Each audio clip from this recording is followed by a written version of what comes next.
Nous sommes dans le sermon sur la montagne. Jésus, après avoir été tenté par le diable,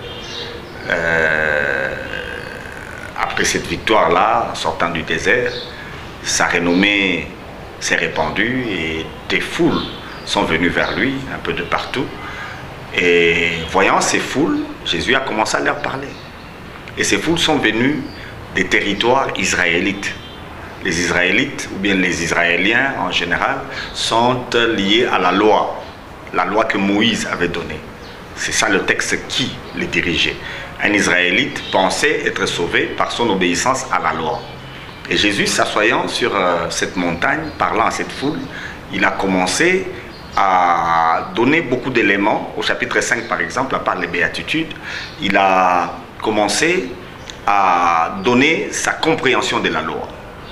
Quelle est sa compréhension de la loi du talion, comme vous venez de dire, œil pour œil, dent pour dent. Il a été dit œil pour œil, dent pour dent. Lui, il donne sa position. Quelle est sa position? C'est que si quelqu'un veut te faire 1 kilomètre avec lui, fais-en 1000 avec.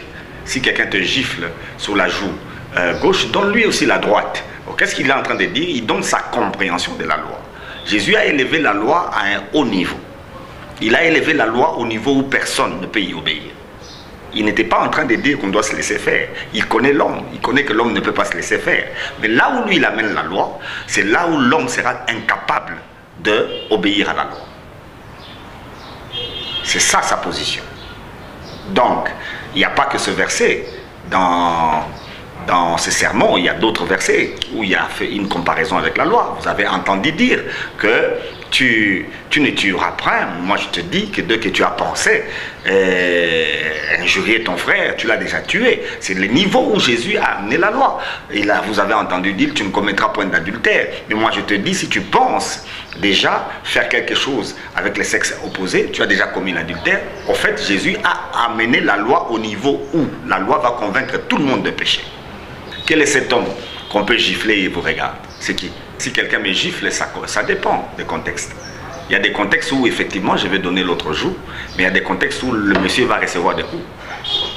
Ça dépend des contextes. Tout est permis, mais tout n'est pas utile. L'objectif, c'est gagner les âmes. Il y a un contexte où je peux laisser quelqu'un me gifler si je dois gagner les âmes. Mais il y a un autre contexte où je vais répondre durement à celui qui me fait du mal pour gagner.